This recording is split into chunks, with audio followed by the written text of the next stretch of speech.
मुझे एक साहब कहने लगे कि मेरे साथ जापान चलिए, तो मैंने कहा कि मैं यहाँ काफ़ी मसरूफ़ हूँ। तो उन्होंने मुझे कहा कि आप ज़रा चल के देखिए तो सही, आपको 29 साल हो गए हैं तबलीग करते हुए, समझाते हुए, और 40 बरस आपके वालिद गिरामी को भी हो गए, और फिर उसके बाद आगे भी आपके मशाइख और इसी तरह आप मुबल्लिगीन तैयार कर रहे हैं। जुम्मा में भी यही खुतबा होता है, इज्तिमाआत में भी यही गुफ्तगू करते हैं। तो आप जो तबलीग कर रहे हैं और लोगों को ये बता रहे हैं, ये कोई मेरा फलसफा नहीं है, तो मैं आपको जिसका पाबंद बनाना चाहता हूँ, ये तुम्हारे रसूल की सुन्नत है। जिस प्यारे से तुम टूट के मोहब्बत करते हो, ये उसका तरीका है कि झूठ नहीं बोलना।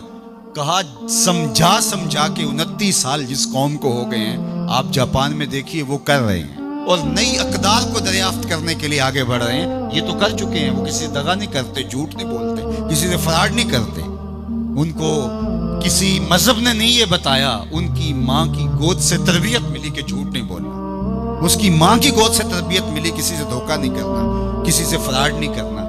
क्या हमारी माएँ जो हुजूर पर दरूद पढ़ना सिखाती हैं, ये क्यों नहीं सिखाती हैं कि किसी से फराड नहीं करना है, किसी से धोखा नहीं करना है? हम क्या मिंबरो मेहराब से सारी जिंदगी अब इसी मिशन पे लगे रहेंगे कि ये नहीं करना, और दुनिया को तस्खीर करने का ख्वाब शर्मिंदा ताबीर रह जाएगा?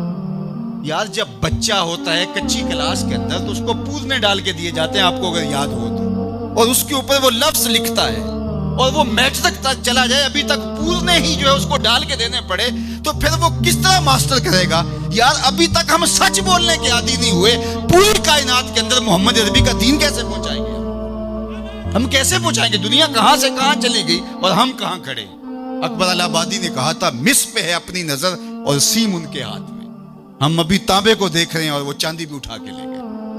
अब वो कायनात को तस्सीर करने जा रहे हैं, और हमारा भी ये मरहला तय नहीं हुआ कि हम साए को तंग नहीं करना चाहिए, हमारा ये मरहला तय नहीं हुआ कि किसी को तकलीफ नहीं देनी चाहिए। इंसानी सोसाइटी, इंसानी मुआशरत के खतो खाल हैं वाज़े, और इस्लाम ना भी हो तो कुफर के मुआशरों के अंदर भी ये पाया जा रहा है कि हम साए को तकलीफ नहीं देनी, किसी को दुख नहीं देना, फ्रॉड नहीं करना, झूठ नहीं बोलना, 2 नंबर चीज नहीं बेचनी।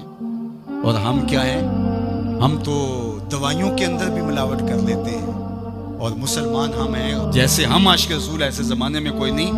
और जो जान बचाने वाली दवाइयाँ हैं उनके अंदर भी हम मिलावट करते हैं। हमें शर्म आनी चाहिए। हम खड़े कहाँ हैं? दिल मुसलमान है तेरा ना मेरा, तू भी नमाजी मैं भी नमाजी, पढ़े जाए नमाजें, ये टकरे हैं और कुछ नहीं है। हमारा दीन हमको एक ऐसी पाकीज़ा जिंदगी गुजारने की तलकीन करता है।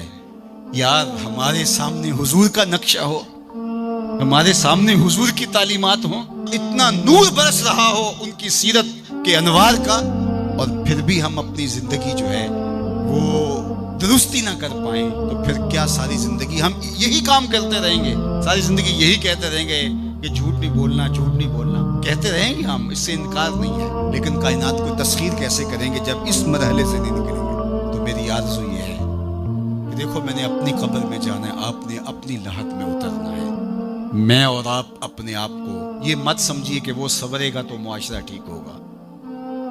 मुआशरा ठीक हो ना हो, मुझे ठीक होना है। मुझे अपनी जुबान को कभी भी झूठ की बदबू से मुताफन नहीं होने देना। मुझे कभी भी किसी को अजियत नहीं देना, चाहे वो मेरा हमसाया है या मेरा दुश्मन ही क्यों ना। मुझे किसी के लिए गलत नहीं सोचना है, और किसी को नुकसान पहुंचाने की मंसूबाबंदी की दूर की बात है, वसवसा भी आए किसी को नुकसान पहुंचाने का, तो उसकी भी नफी करनी है, क्योंकि मैं उस आका का गुलाम हूं जो रहमतुल लिल आलमीन है।